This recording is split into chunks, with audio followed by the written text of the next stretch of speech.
Gruesome Magazine. Hello once again, I'm your host Doc Rotten, and this is Gruesome Magazine, where we review the very latest in theatrical and streaming horror movies. Each week, the Gruesome Magazine Grue-Crew will take a look at various spooky, scary, and gory genre offerings. Tonight, we're reviewing In a Violent Nature, available exclusively in theaters beginning May 29th, 2024. Before we get into all the review and the goriness of it, let's introduce the Grue-Crew, starting off with Crystal Cleveland, Cleveland the Livi6dead6irl. How you doing? I'm fabulous. Fabulous. I actually meant to put on, I have a trucker hat that I was going to put on, but it probably didn't make enough sense because it's too obscure. It's too of an obscure reference for the film. But there's a trucker hat that says, "Has it been 30 seconds? Number one MFer." And but mine says F boy. And there's also the coin says it too, right? Super classy like that. Yep. Also joining us is award-winning filmmaker Christopher G. Moore. You know what? To get us in the mood of reviewing this film, let me do this. Yeah. Oh God. There you go. There you go. That's true. Yep. Yes, that does happen. I mean, we might as well just throw it out that this movie is making waves. One, because of the gore. Two, it's because it's following the serial killer, or it's the slasher, whatever you want to call him, through the film, which is a unique experience, and we're going to dive into it. But what we're going to do is we're going to start off giving you our first impressions, and they will be spoiler free. Yes. And then we'll dive into discussion, and we are going to do our best not to spoil it. It's not going to be easy, and we probably will. But we're going to try not to spoil everything at the very least. I mean, it's a slasher. There's not as much to spoil with it. There isn't, but there is stuff to spoil for it. But anyway, not story-wise. And then we'll wrap things up with our score and our favorite scene. Oh my gosh. And the score is going to be 1 to 5. Thank you, Crystal. I almost forgot to say that. And of course, we hope you enjoy not only this review, but many others that we have on the site. And if you do, please hit the like, subscribe, share with a friend buttons.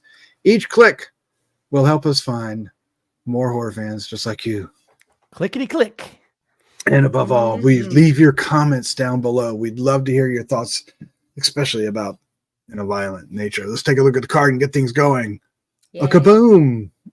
Right. Great poster, by the way. I do love the poster. That's awesome. All right. In a Violent Nature 2024, IFC Films and Shudder, available exclusively in theaters beginning May 29th, 2024. It will be on Shudder, I imagine, later in the year.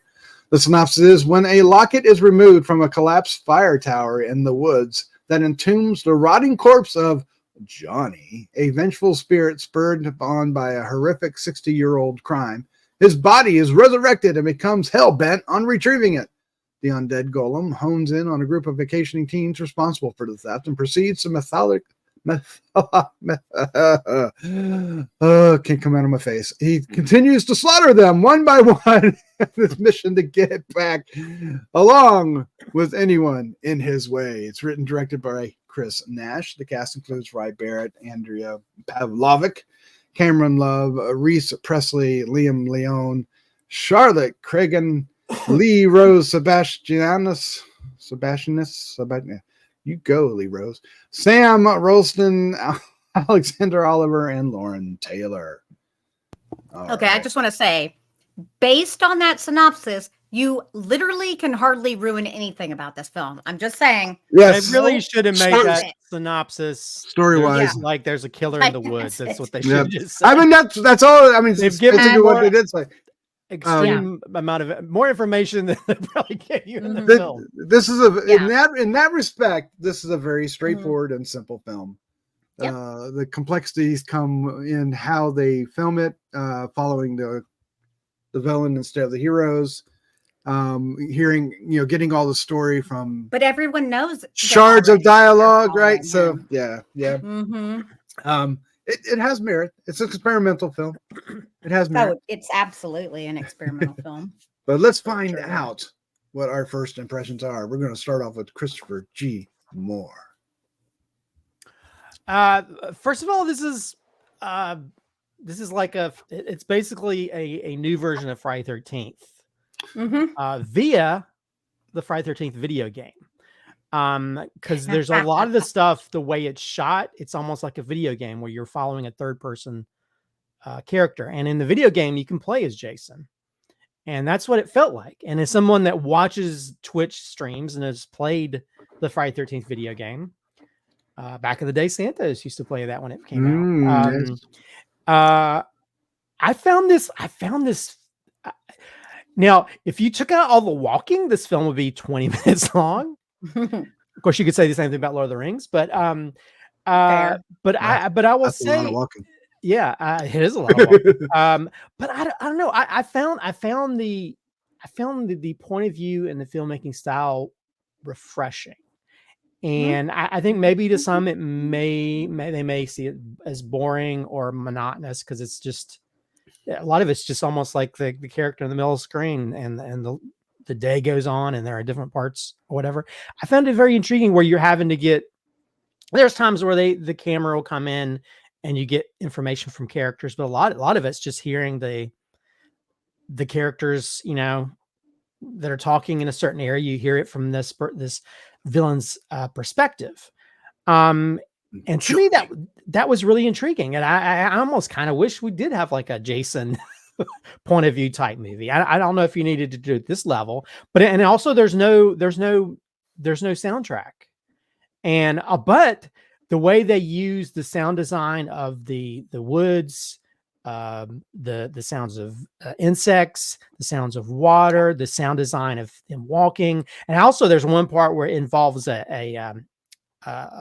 like a cassette player, or not a cassette player, some kind of music player. Yeah, it's a cassette player. Yeah, where it gets drawn out over time, where it slows down and then it becomes almost like a theme music. So I think there's some really inventive things that are in this film that I really enjoyed, and it definitely as a film that I coming into this, I just thought it was some kind of artsy take on a slasher film, which I guess you could say that, but it doesn't scale back on the kills. The kills are very Jason Friday the 13th, and there's and the way those kills are shot, sometimes in long shots, are just really intriguing. And then there's like an overhead shot that's really kind of cool. And the whole time I'm thinking, how did they shoot that? So and then there's one death. I think it's one of the most inventive deaths I've seen in a very long time. That I literally, and maybe I need to seek mental health treatment, but I laughed because I was like, oh wow! I enjoyed it so much because I was like, it felt like a Friday 13th film, or any of those horror films where they kind of like you hear this piece of dialogue and it kind of spells out what's going to happen later, and I was like, yes, and I think the look of the villain is great. He's got, when he finally gets his mask, so like the Jason thing, and the weapons he uses are just very unique and interesting. But yeah, and I think, I will say some of the, I guess Friday 13th probably falls into sometimes, but some of the kids that come out aren't the greatest characters. Oh God. And hardly even characters. Yeah. So it's almost, but I think like most people, I enjoy Friday 13th because you get to see them, because you get to see these annoying people get killed off or whatever. And then there's a moment in the third act. There's like a long conversation. I was like, oh, let's just get back to not talking. I'd rather see somebody walking around the woods again, because it's just the most. Okay, we get it. We get what you're, because it almost. And then I feel like it's there to sort of throw you off or make you think something else is going on, but it's just a boring, long conversation. Yes. So it kind of ends in a weird space, but overall, I really enjoyed, and I think gamers probably might enjoy this more than just, if you've played any of those kind of third person type games, you can appreciate that point of view of it. And so yeah, I did enjoy it, and I think it just got to the point where you're like, you're looking forward to see like go after this person, that person. But you can definitely this feels like the director was influenced by like Friday 13th primarily, because there's just for sure. so That's many like, thinking. There's so many Jason Voorhees stuff that happens, like walking in water and that whole scene. or just the whole resurrection is part 6. So and even the story feels very like the campers used to talk about the Jason Voorhees, So I really kind of enjoyed this. I again, there's a few moments. There's one kind of wonky thing where you get see like a flashback in the mirror that again, that felt like something out of a video game. So it felt like I was watching the adaptation of Friday 13th, the video game, but not Friday 13th. Yep. Crystal, you're up next. What was your first impression of In a Violent Nature? Okay, so definitely this is like a Friday the 13th film, except it's not. And there are lots of thoughts about this film. It's very difficult for me to just say how I feel about this film, because there are some moments of this film that I just found very titillating and that I enjoyed so much. I was super happy. The gore is fabulous. Fabulous. Okay. There's not a ton of gore. I mean, there's like 6 kills, I think, in the whole film, maybe 7. I'm not quite sure. But one is kind of like you don't see anything. But I did love several of the kills. And I loved the way the villain looked. I loved the villain with the mask, and I even loved the villain without the mask. So that was a big win for me. Now, this is not exciting enough to be a typical slasher film for me, because here's the walking through. I think the forest is beautiful. Don't get me wrong. Canada's quite lovely. I really do love it. But I was like, Jesus, are you freaking kidding me right now? We're walking through. Okay. The shots were so long and it just totally bored me to tears. So that's what's so hard.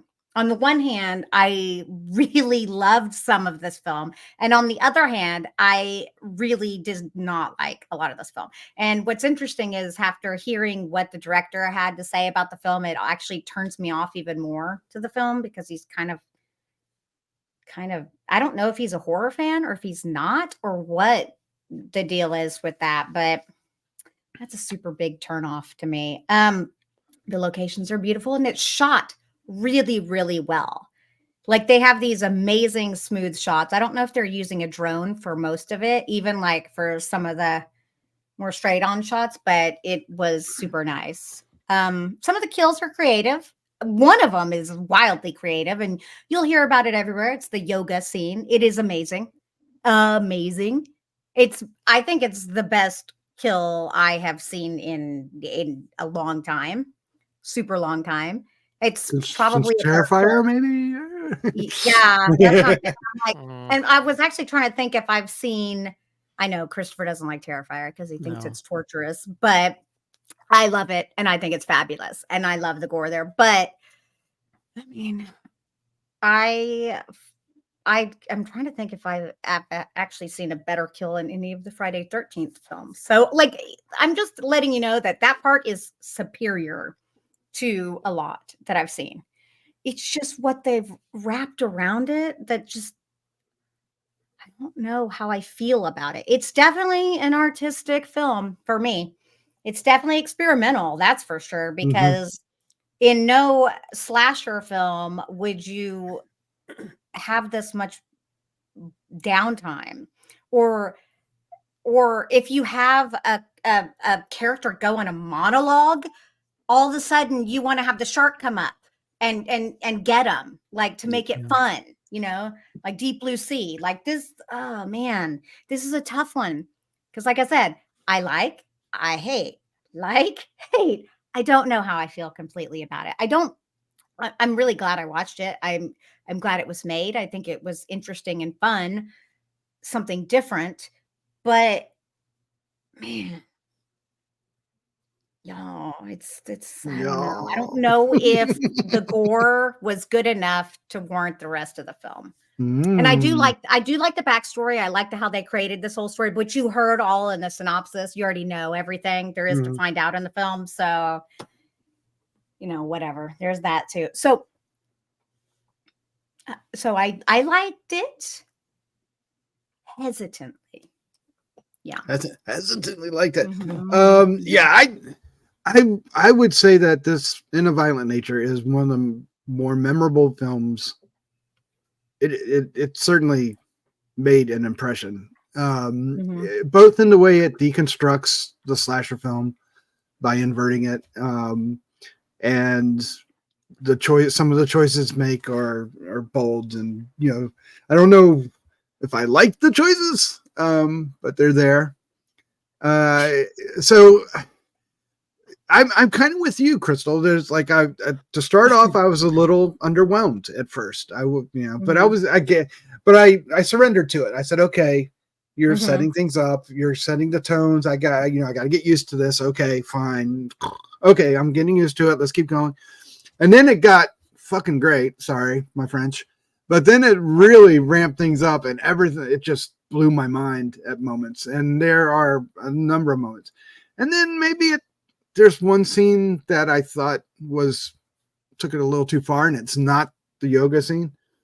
And then it's the sawing scene. I know it's the sawing scene. Yeah, maybe. And then the last 10 minutes, maybe it's more, felt longer. Maybe it's not that long. Maybe it's only 5. The ending. I hate the ending. I hate the end of this movie with a huge passion. And I hate that that's what I was left with. And I mean, I still remembered the highlights, but then I was like so frustrated with this ending. I did watch it again because I was like, maybe I need to pay more attention. You watched it twice. Yeah, and I watched it twice. No, the ending didn't change at all. It just, if there's anything in there that I'm supposed to be getting out of it, I just over my head. I didn't care. It was just like,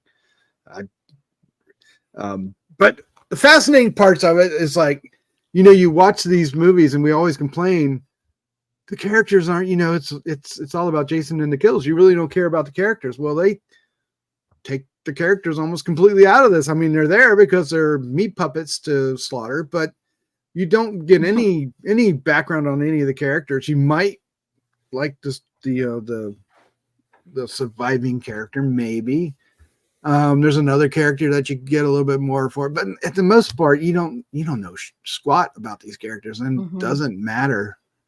And I wonder if that's an interesting point to prove about these films and what it's all saying. But at the same time, there are scenes in this that I will remember for a great deal of time. It certainly leaves a mark, maybe a stain. But I'm so torn about it. There are parts in this movie that I absolutely despise, and then others that work great. I will say that there are times when now that we're in spoilers, there's a couple times when you're with the killer, the Johnny character. And this is even after he gets the mask, because I think he takes the mask back off and he gets behind the tree with the car keys. Yeah, he does. And you get this sense of, is there emotion in there? What's going on here? Is this and it's just like surprising that that's what we're getting here. And I will say that scene fascinated me. Well, and I think it's sweet. Yeah. Well, I think, the little bit of dialogue that we do get, especially in the very first 3/4, that's actually good dialogue. It actually informs everything, and even the little story, how the kid was like to playing with toys, and they mentioned how, like, when the murders happened, they thought it was done by animals, which plays into the last fourth of it, so all of it is intentional. And so I think they give a little bit more. I think if anything, we have much more compassion for the villain to some degree than we did for, I mean, you can say, oh, well, they didn't care about the kid in you know, Friday 13th, but we never really don't care about it. We just like see him as this big hulking guy. There's really no personality. And this one we actually see, he almost feels like a big kid. And so you actually kind of, okay. Yeah. So yeah, I think that's what makes it kind of interesting. And again, I think for me, because we watch these films, we're like, how did Jason get to this other place? Or you know, and you don't think about all the time he had to go all the walking to get to the other. And so to me, it was just like, okay, now we're just actually watching him, you know, and again, figure it's it like out. video games. You're like, if you're trying to stalk other people, you got to go sneak around the house and do this or that. But I mean, but at the same time, there's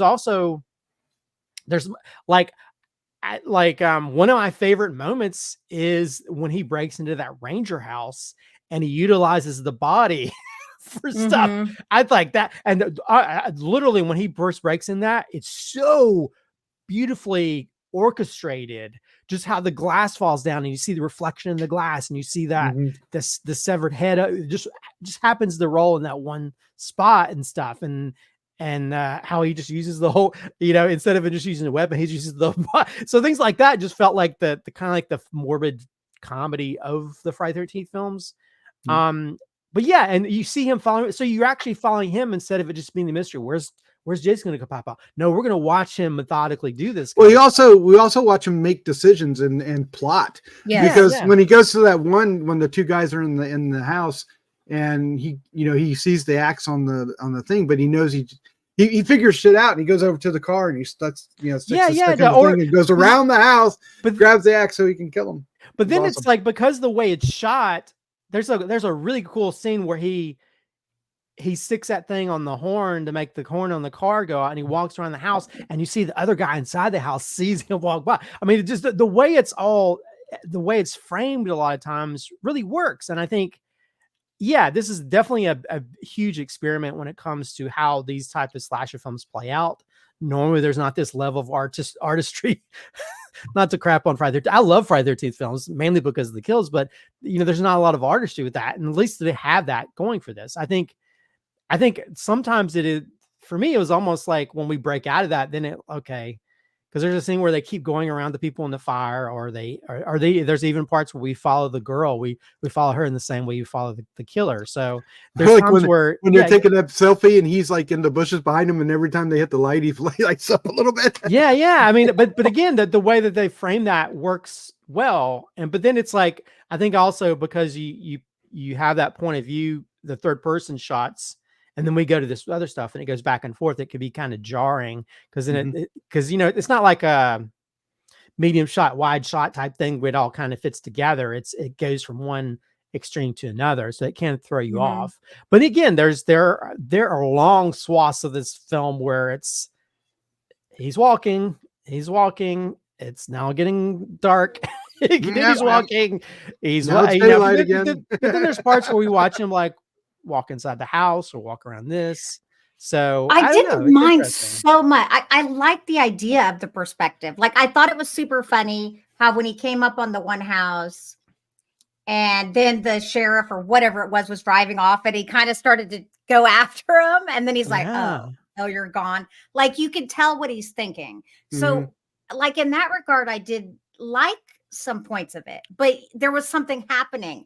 But like, I don't think that there were enough. Yeah, I don't think there were enough boring. There weren't enough boring moments for me to really dislike the film. But there were several boring moments that made me go, "This is actually boring."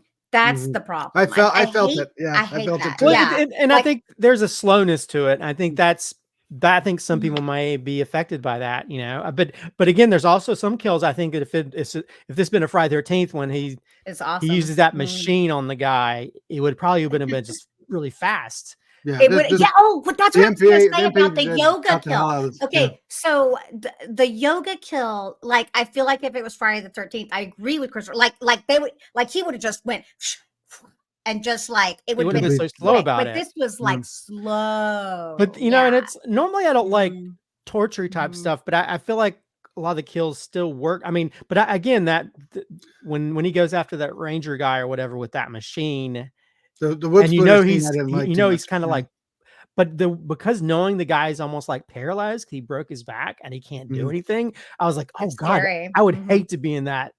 I mean, you can't do anything. And you can't even shout. You can't. And I was like, oh God, that's going to be the most horrible way to die, is if you can't do anything and you're just all in your brain, and he's, cutting things off and there's nothing you can do about it. And it's all done as one long shot. Yep. And to me, I found that very interesting. I think, again, we live in this sort of crazy edit world where we got to make it fast. And sometimes I think it's kind of cool to slow down and kind of show things in a different perspective. But again, I think, because there's so much of that, it kind of the pacing is all over the place. Yeah, that's true too. Yeah, that's what scene, it is. The pacing. That scene in particular, was the one scene that actually made me uncomfortable. It made me uncomfortable too, because the way they and the way he's like looking. Well, and that's the way I was. I'm like, how are they doing this? I was like, did they? Because his eyes are blinking, and I was like, oh God. It's like, and then I was like, how did they shoot this? Because is that a real thing? And I was like, they must have did some special effects there, because I felt like the blood on the floor was. Well, when the hand came off, like he was, that was a mannequin, like his face. Yeah, that felt like that. But then when they put his head on there, it felt real, and I was like, oh man. I was like, the way they shot that was so. Yeah, I was uncomfortable too, but I hadn't seen anything like that before. And again, I mean, Terrifier is a whole different thing, but to this, it just felt the way that it was orchestrated. Yeah, it was just so well thought out, and again, it's one of those things where you almost like, did he do that on purpose? Did he break his back so he would have to suffer? It's like you start questioning the motives of this killer. But yeah, I mean, the way that, again, he was he was violent. Think about when he took the axe. Okay, so one of my favorite scenes, which I thought, I laugh at a lot of this stuff because I'm pretty messed up. But he's like, "Come on, you ugly son of a bitch!" And then he's like, and then he wouldn't stop. Oh my God! Yeah, how did you get that close? So he's very violent. He's very violent. But we're also thinking about him as if he's a person, and he's not. But I will say, he's a supernatural. But I think that, to me, that's what kind of felt like a breath of fresh air, because I think we're so used to these kind of quick kills or close-up kills or whatever, where it's done through editing. There's the one scene where he kills the woman in the lake, and it's all done in one shot, and it's like, I was like, wow, that's so cool, because he's in the water. When he, it's almost like the Jaws thing. It's like, when is he gonna? And all you see her, you don't even go up close. You just see her up far. And I was like, things like that are choices, I think, that made it seem much different. And I like that kind of. I mean, there's a movie Longlegs coming out where they shoot a lot of the wide things and stuff, that it makes me kind of excited. So I think when they're playing around with stuff like and trying to shoot things in a different way then we're not, so it's not the same thing over and over, that felt kind of fresh and interesting. But yeah, sometimes it can be overused. Like, again, we should mention the aspect ratio is like a 4:3 or something. 4:3, yeah, almost like just because we didn't mention it. I was like, what was there something else I wanted to? But it's interesting because I noticed they still used like wide lenses on that, and I gotta say that was actually kind of cool because it felt weird. Well, it's what I think. Well, I think it's weird, and I think it also felt, again, it was trying to do the retro, almost like the retro 80s horror movie thing as well, to where you have something that it's shot in this weird way, but it's also done like you'd be watching on VHS on your television back in the day, where it wasn't widescreen, Yeah, all right, well, let's go ahead and wrap this up. Let's give our score 1 to 5. And our favorite scene. Christopher G. Morse, you are up first. I'm probably the person like this experiment the most. I still have problems with it, and I can understand that. Because again, if you took out the walking things, it's probably about 20-30 minutes of actual non-walking. I will give this a 3.5. Oh, wow. Actually, that's what I'm giving it. Like, I'm shocked that, yeah. Oh, okay. Oh, well, you guys are going to be surprised by me then. Well, I think I would have given it higher, but that ending, that last fourth is just painful. I was like, where are they going with this? I think if that's the way he's trying to annoy us, that director, good job, because you annoyed me. Because I think if it, I wanted the killer to show up. let's end this scene now. As for favorite scene, I could go for the obvious thing. Do it. You're up first. You can. Yep. But I will say I will mention what I'd mentioned earlier, because I really was impressed by the way it was shot. And I think the when he breaks into the ranger shop, the way that was shot and the way that plays out in one long shot was beautiful. And yeah, I was like, I was wondering how many times do they have to throw that head down for it to perfectly fall in that shaft of light, you know, and did they light it to where there was reflection on the pieces of glass that fell down? So I was like thinking about how they, and I was so obsessed with that. That's the one thing that I still think about. Like, I wish I could shoot something that beautiful in this sort of like film where people's heads get ripped through their abdomen. So yeah, I'll say the when he breaks in the ranger shop.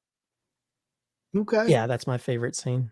All right. Especially when he uses the rest of that body. Yeah. Yes. Just, oh, what is he didn't use a weapon. Let me break this glass. I'm just going to take the whole body. So I got to say something about the last scene. As much as I agree with that monologue and how I was like about it, I will also tell you that because of the way that the film is shot throughout, oddly and weirdly enough, that last scene is the only scene, like I said, that I felt the most tension because I didn't know what was going to happen. It actually was like, I was like, oh God, what's going to happen? Because we're disconnected from the killer. Yeah. I feel like there could have been a better marriage of those two ideas. I mean, you know what I mean? Like, well, I thought he was going to pop up in the back of the truck. Or something. Yeah. Mm-hmm. That's where a little music would have helped, you know, like a to give you to let you know. Yeah. Yeah. What was coming. Okay. So I'm giving it a 3.5 too. That may sound surprising with what I said about the film, but I also did say how much I really enjoyed the gore and enjoyed the kills and enjoyed that stuff. Yeah. So, like I said, I didn't like parts of it, but it really did take me kind of on a roller coaster. I was like, what's going on here? What is happening to me? Why are you doing this to me? So it was a very odd experience for me. I'm still actually processing it. Yeah, I mean, I might be for a while. Feel like, yeah, maybe I'll have to actually go to the theater still, because I was going to go see it Wednesday in a couple days, and I'm like, maybe I will, because I feel like I need to work it out in my head. I'd love to hear what an audience would think of this all at once. Yeah. Oh, me too. Yeah. Favorite scene. I mean, I'm not going to take the. Do it. I mean, obviously, the yoga kill is the best scene in the whole freaking movie. It's amazing. I don't want to hype it up for you too much, though, because anytime something, but it is awesome. Like, and when you think it's over, it's not over. It still has more to go. I was like, the scene was hyped up. I mean, I knew there was a scene, and it's still better. It still blew me away. I couldn't believe it. Yeah. Yeah. So, I mean, honestly, can I say the whole film is worth just watching for that one scene? Well, but there's other gore too that I enjoyed. Well, he bashes that one guy's head in like forever. Big time. And then the stone too. Like, they did some really good practical effects here. I'm very impressed with the effects. Like, they were very good. You can tell that they put a lot of effort into these. So that's, man, I really like, I love gore. I have a problem. I'm like, the bloodier the better. You're a fan. So hence why this got a 3.5. Okay. All right, I might surprise you guys here. My score is 4.25. Wow. Okay. Now, like I said, I still stand by. I don't like the ending. Funny. But up until then, funny. I really was behind the experiment 100%. Yeah. It took me a while. Like I said, at first it was kind of like, what's going on? But like I said, I gave myself into it. Said, okay, I'm going to, get into this, what's happening. And it paid off because following, just seeing the thought process, when he finds objects and what he's thinking about, like when he sits down by the tree, when he grabs the one thing that he thinks is the amulet and it says the guy's little number 1 MFR on the back of it, and he's like, nope, that's not it. He just dropped it down.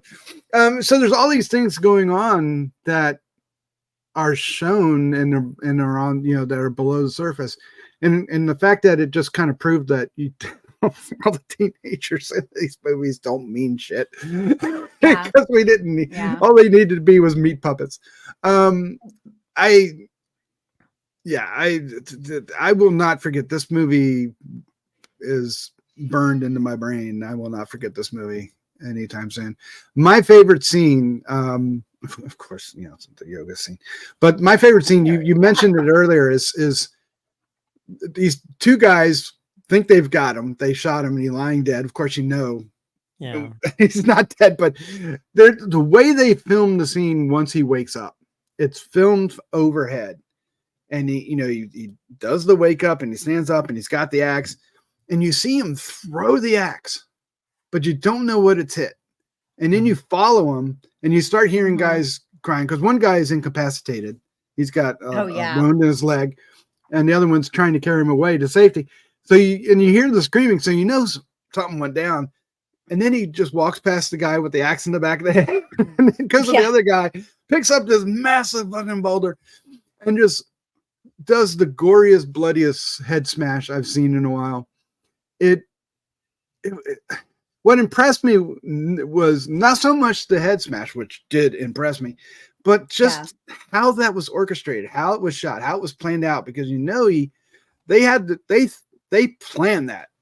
They planned that so hard, and it pays off, and it's such a satisfying and great scene. It's stuff like that, and there's a number of those scattered throughout, and they all pay off wonderfully well. I kept trying to think, how did they film that? Did they use like a crane, or was the camera? I know it had to be a drone. It felt like a drone. I feel like they used drones even on some of the follow shots. Yep, because they were so steady.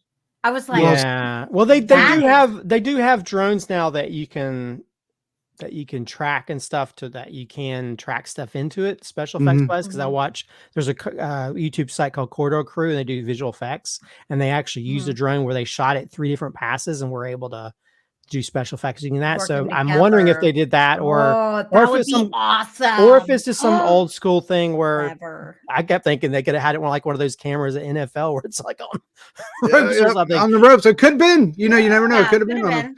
But it probably was, but that's also that fed into the video game aspect of it, because you have those video games where it's over the top, where you watch and things like that. I think things like that. Baldur's Gate 3 right now, and when I get into fights, I decide to take my camera above so I can position my people. Yeah, and I think that's the freshness of it, because we don't see like a lot of these kills or things that happen in horror movies from that perspective, and so. If anything, also, it just means that I want to see a video game of this. Yeah. Or so you'd be just walking around the woods for like 4 hours. I would kind of like to play one of these slasher games that they have, but I don't want to play with real people. I don't want to play multiplayer. I just want to go around murking NPCs. Like, you know what I mean? Because like, I'm not good. I don't like getting on a mic, and I don't want to talk to people. I don't either. I think that's why I didn't play the Friday 13th that much, because I didn't I have the Evil Dead game. I have the Evil Dead game, and I like to just play the stories. I don't want to be cursed out by some 12-year-old girl that calls me a bitch.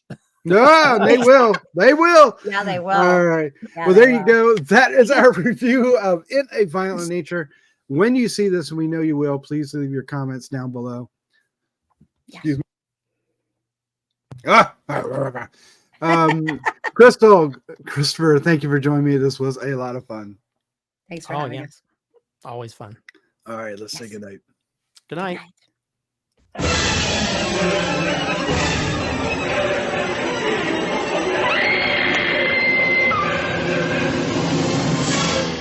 Gruesome Magazine.